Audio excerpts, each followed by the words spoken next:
अस्सलामुअलैकुम रहमतुल्लाहि व बरकातुहू my YouTube friends, welcome back to my channel. Hope कि आप लोग बिल्कुल ठीक ठाक हैं और आप सबकी दुआ से अल्हम्दुलिल्लाह मैं भी ठीक हूँ। और अल्लाह पाक से यही दुआ है कि आप लोग हमेशा सही सलामत रहे, खुश रहे अपने अपने घरों में अपनी फैमिली के साथ।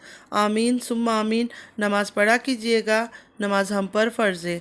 अगर आप लोग को मेरी वीडियो अच्छी लगती है तो लाइक, सब्सक्राइब और शेयर ज़रूर कीजिएगा। बेल आइकन को हिट करना मत भूलिएगा कि जब भी मैं कोई वीडियो अपलोड करूं आप लोगों को नोटिफिकेशन मिलती रहे। और पूरा वीडियो सुनिएगा ज़रूर, स्किप मत कीजिएगा। चलिए स्टार्ट करते हैं आज का रिएक्शन। सबसे पहले आज हम नैना के बारे में बात करेंगे। नैना ने अपने ब्लॉग में कहा, मैं किसी से नहीं डरती हूँ। मैं अगर चुप थी तो अपनी ख़ानदान की वजह से। कौन सी ख़ानदान की वजह से नैना? थोड़ा नैना से पहले बात कर लेते। कौन सा ख़ानदान की बात कर रही हो नैना? अपनी माँ और अपनी कहानी तुमने खुद वाईटी में शेयर किया था, ऐसे प्राउडली सबको बता रही थी। किसी की निकाह में रहते हुए किसी के साथ भाग जाना क्या ये गलती है? नो, गलती नहीं है, गुनाह है। तुमने बताया था ये सब। उसके बाद अपनी माँ का सारा स्टोरी तुमने यहाँ वाईटी में शेयर किया था कि मैरिड होते हुए उनको इश्क हुआ। ये वो सारी बातें तुमने खुद अपने मुंह से आकर बताया था। तुमने तो अपनी माँ की इज्जत नहीं रखी, अब तुम इज्जत की बात कर रही हो। उसके बाद जब सलमा तारा की बात लेकर आई, तुम और तुम्हारा हस्बैंड गवाह बने थे, याद करो उस बात को। और आज तुम ख़ानदान की बात करती हो। ख़ानदानी लोग अपनी घर की बात यूट्यूब में लेकर नहीं आते इंसाफ मांगने के लिए। यहाँ जो इंसाफ मांगने आते हैं वो सिर्फ लोगों को इमोशनल ब्लैकमेल करने आते हैं और व्यूज़ लेने, डॉलर कमाने के लिए। जो तुम सब ने किया, तुमने, तारा ने, बड़ी बहन सौदिया वाली ने, सब ने मिलकर ये ड्रामा किया। और अब तुम इज्जत की बात कर रही हो, ख़ानदान की बातें कर रही हो। तुम सब ने अपनी घर की बातें, अपने घर के राज खुद वाईटी में लेकर आए हो। तो वाईटी में तो बातें होंगी, सोशल मीडिया है ना, हज़ारों लोग, लाखों लोग देखते हैं, तो लोग तो बातें करेंगे। अब क्यों इतना रोने धोने वाली शक्लें बना लेती हो? जब तुमसे कुछ चीज़ संभाला नहीं जाता है तब आ जाती हूँ यहाँ रोने के लिए। पहले ही इस गंद में पड़ना नहीं था, चुप करके अपना सिंपल सा ब्लॉगिंग करती तो आज ये दिन नहीं आता। लेकिन तुम लोग के अंदर तो इतना लालच है, इतना लालच है। अल्लाह ताला ने तुम लोग को एक रास्ता दिखाया पैसे कमाने का और अच्छा खासा कमा रहे थे। तुम लोगों ने क्या किया? बुर्के उतार दिए, दुपट्टा लेना छोड़ दिया। मतलब तुम लोग अपने कपड़े उतारते गए, साथ साथ अपने ख़ानदान के भी यूट्यूब में आकर। तारा की बेटी के लिए वो इजाज़ नाम का आदमी आया और कितनी बातें वो करके गया। इतनी सी मासूम बच्ची पर उस बच्ची को बदनाम करके गया। मगर मजाल है तारा ने कोई एक्शन लिया हो कि कल को मेरी बच्ची जवान होगी, वाईटी में ये सब ऐसे ही रह जाएगा, उसका फ्यूचर बर्बाद होगा। नहीं, तारा ने कोई परवाह नहीं किया, कुछ भी नहीं किया, खामोश रही तारा। वो आदमी भी बार बार आता रहा, बार बार आता रहा। मुझे नहीं समझ आया कि वो आदमी आ क्यों रहा था। अभी अचानक वो बिल्कुल ही बंद हो गया। वरना तो मैंने सुना मैं ये कर रहा हूँ, मैं वो कर रहा हूँ, मैं बंदोबस्त कर रहा हूँ। ऐसा लग रहा था शायद आयत को अपने पास ले जाने के लिए कोई बंदोबस्त कर रहा है। और सारे यूट्यूब में यही कह रहे थे, हाँ इस औरत के पास ना छोड़े। तो वो कहाँ दुम दबाकर भाग गया? उसका तो कोई अता पता ही नहीं। ऐसा लगता है जैसे उसको कोई लेकर आया था यूट्यूब में कि ये सब गंदगी आके करो। और तारा की जो बहन है सौदिया वाली, उन्होंने तो ये तक ख्याल नहीं किया कि जवान शादी के लायक बेटियां है मेरे घर पे, अपने शौहर पर ये इल्ज़ाम लगा रही हूँ। कल को इनका रिश्ता कैसे होगा? मेरे बच्चियों का क्या होगा? क्या फ्यूचर होगा? दुनिया कितना ही एडवांस हो जाए, लोग ये सब चीज़ देखते हैं जब रिश्ता करते हैं, जब लोग अपनी बेटी कहीं देते हैं या किसी की बेटी अपने घर लेकर आते हैं।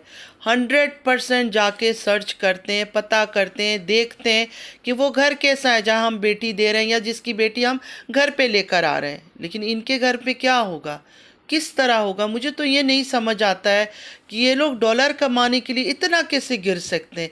इनको कोई परवाह ही नहीं है कि दो दो जवान बेटियां हैं, बाकी छोटी और बेटियां हैं। तारा की बेटी है, इनकी शादियां होना, घर ख़ानदान बसाना, पूरी ज़िंदगी इन बच्चियों का रह गया है। इन लोगों ने जो दाग लगाया अपने दामनों में, ये क्या धुल जाएगा? कभी भी नहीं धुल जाएगा। ये यूट्यूब में ऐसे ही रहेगा सबूत के तौर पर। और बड़ी बहन का एक अजीब सा ज़िद था, मुझे वो ज़िद का आज तक समझ नहीं आया। मैं बहुत ही कंफ्यूज्ड हूँ कि तारा ऑन कैमरा माफ़ी मांगे। क्या तारा की ऑन कैमरा माफ़ी मांगने से उनका सारा दर्द ख़त्म हो जाता, वो चीज़ें सब ख़त्म हो जाती?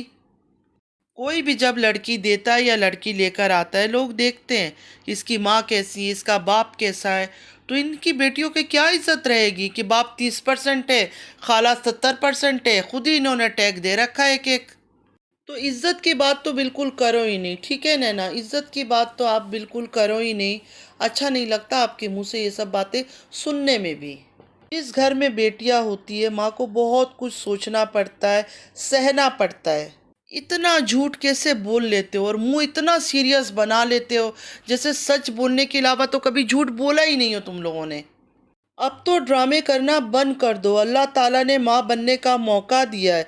अच्छी अच्छी बातें करो, अल्लाह को याद करो कि बच्चा कुछ अच्छा सीखे, अच्छा फील करे। अच्छा एक और बात बताओ, इतने सारे लोग हेटर्स, सपोर्टर्स और भी पता नहीं कितने हज़ारों लोग यूट्यूब में काम कर रहे हैं, उन पर फंड का इल्ज़ाम क्यों नहीं लग रहा है? तुम लोगों पर ही क्यों लगाया जा रहा है? और जो ये फंड का खेल चल रहा है, झूठ तो नहीं है ना? कितने लोगों ने घर बना लिए, मकान बना लिए, एक से एक महंगा सामान लेके घर को डेकोरेट कर रहे हैं, आउट ऑफ कंट्री जा रहे हैं, इधर जा रहे हैं, उधर जा रहे हैं। तो बिना फंड के तो नहीं हो रहा है ना? फंड खा रहे होंगे तभी तो ये सब चीज़ें हो रहा है। कुछ सलमा के सपोर्टर्स ने तो दिखा दिया अपने घर को सजाना, एकदम से लॉटरी लगी है, कोई घर को सजा रहे हैं अच्छे से अच्छे सामानों से, बाहर से भी आ गए हैं और किसी ने घर खरीद लिया। क्यों? किसी को लॉटरी लगी है? लॉटरी नहीं लगी है ना, फंड ही खा रहे हो। और तुम बोल रही हो ना कि जो मैं हूँ मैं वही दिखाती हूँ। जो तुम हो और जो तुम खुद को दिखाती हो वही मेन प्रॉब्लम है कि तुम सब ने मुंह पर मास्क लगा रखा है, एक चेहरे पर कहीं चेहरा छुपा रखा है तुम सब ने। फिर अपने बड़े भाई को धमकी दे दिया, मतलब ये छोटी बहन ने बड़े भाई को सीधा धमकी दे दिया कि जैसे दिलबर ने सलमा बाजी का बताया, अब मैं भी सब सच बताऊंगी। मुझे अब किसी से कोई डर नहीं है, मुझे अब कोई टॉर्चर नहीं कर सकता है।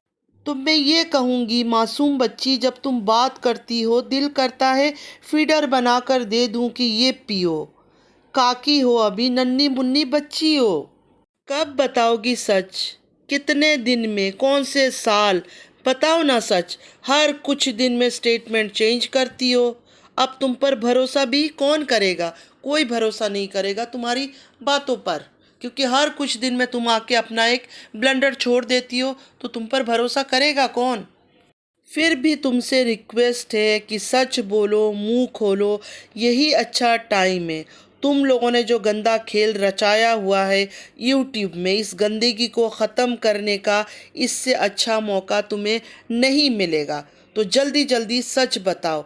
और हाँ, जेड का सच भी बताना, और 13 साल की मोहब्बत की जो शादी का तुम लोग गवाही देते हो उसका भी सच बताना। कोई नया कंट्रोवर्सी यूट्यूब में नहीं लेकर आना, बिल्कुल सच सच बताना सब बातें।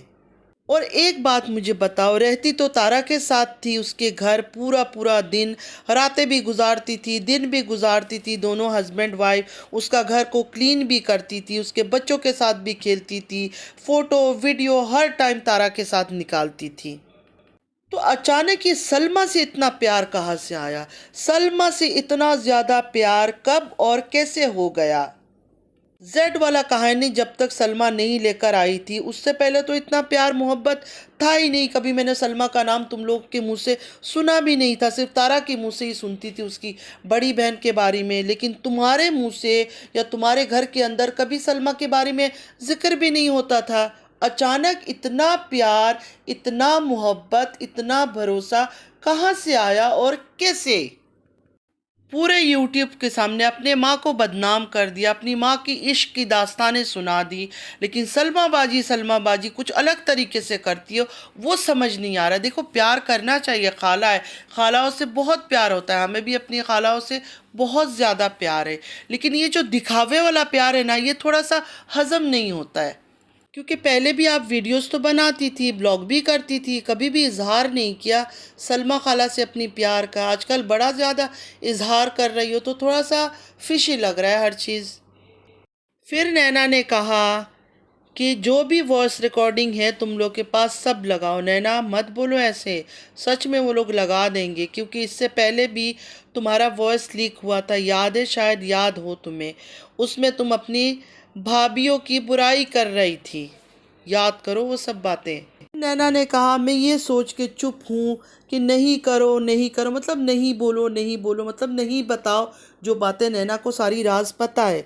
तो मैं ये कहूँगी, ना ना मेरी जानू नैना, चुप मत रहो। हमें भी आज़ादी मिलेगी और दूसरों को भी सुकून मिलेगा जब सारा सच सामने आएगा इस जेड के कहानी का। फिर नैना ने कहा मुझे सब पता है मरियम, किसके कहने पर ये सब हो रहा है, कौन करवा रहा है, किस तरह की बात होती है। मैं भी तुम लोगों के साथ होती थी जब ये सब चीज़ें होता था। मुझे बच्चा मत समझो।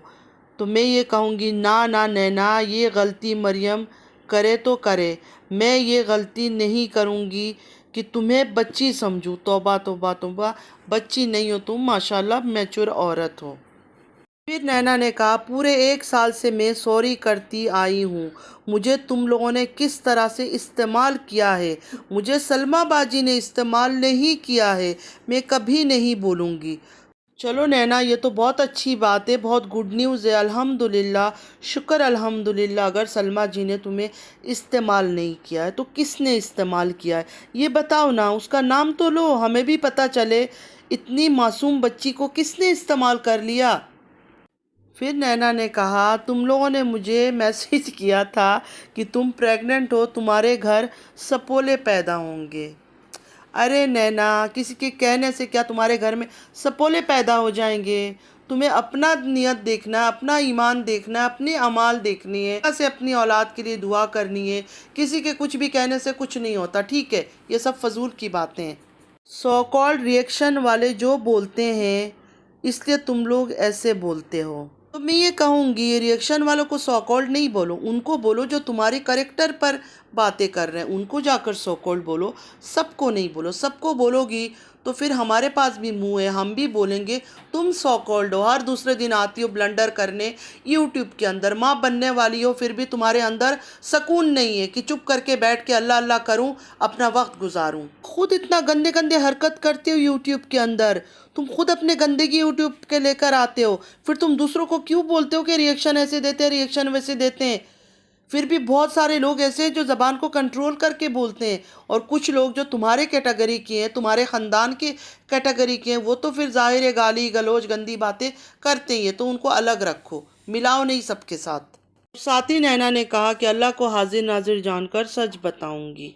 तो नैना, जब अल्लाह को हाजिर नाजिर जानकर सच बताओगी ना, तो अच्छी तरह से हर चीज़ का नाम लेना, मतलब जब बातों को क्लियर करोगी ना, तो बात करना कि इस चीज़ के लिए बोल रही हूँ, इस चीज़ के लिए बोल रही हूँ। मतलब ऐसे फिल इन द ब्लैंक्स नहीं रखा कि हाँ आप लोग फिल इन द ब्लैंक्स पूरा करो व्यूवर्स के लिए, खुद सारी बातें क्लियर करना। एंड का लाइन नैना का यह था, अब मैं खुद को क्लियर करूँगी। अरे ये तो सिर्फ पिक्चर और फंड की बात पर बोल रही है कि क्लियर करेगी। मैंने सोचा वो जेड वाली कहानी जो गंदगी यूट्यूब पर हो रही है उसको क्लियर करेगी। ये तो उस चीज़ पर बोल ही नहीं रही है, उस चीज़ को इसने क्लियर नहीं करना है, ना ही 13 साल की शादी का जो सच है वो बताना है। ये तो फंड को क्लियर कर रही है, और जो पिक्चर तारा की इसने दिया है लोग कह रहे हैं उस बात पर बोल रही है। बहुत गलत बात है नैना। बाकी राज भी तुम्हें पता है ना, तो उन बारे में भी बात करो ना। बताओ क्या कर लेंगे ख़ानदान वाले? सच बोलने वाले को कोई नहीं रोक सकता। अगर तुम इरादा कर लोगी ना सच बोलने की, तुम्हें कोई नहीं रोक सकता। और इस टाइम पर तुम माँ बनने वाली हो, जितना अच्छा काम करोगी ना और सच बोलोगी, तुम्हारे बच्चों के लिए अच्छा है, असर होगा उनके ऊपर कि हमारी माँ कितनी अच्छी है।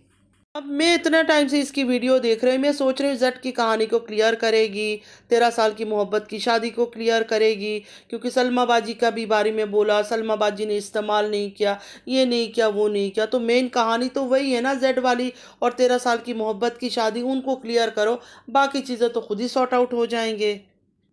चलो नैना, जो भी है, जो भी कोई बोलता है नहीं बोलता है परवाह ही मत करो, ठीक है? बच्चा तुम्हारा होने वाला है ना, तुम्हें पता है ना, तुम प्रेग्नेंट हो, बात ख़त्म है। मेरी तो दिल से यही दुआ है कि अल्लाह पाक तुम्हें नेक सालेह औलाद दे, ज़िंदगी वाला हो, सेहत वाला हो, तुम्हारे लिए खुशियों का सबब बने। आमीन या रब्बल आलमीन। फ्रेंड्स, आज के लिए बस इतना ही। आई होप कि आज का वीडियो आप लोग को अच्छा लगा होगा। नमाज पढ़ा कीजिएगा, नमाज हम पर फ़र्ज़ है। चलती हूँ, दुआ में याद रखिएगा। ज़िंदगी रही फिर मुलाकात होगी। अल्लाह हाफिज़।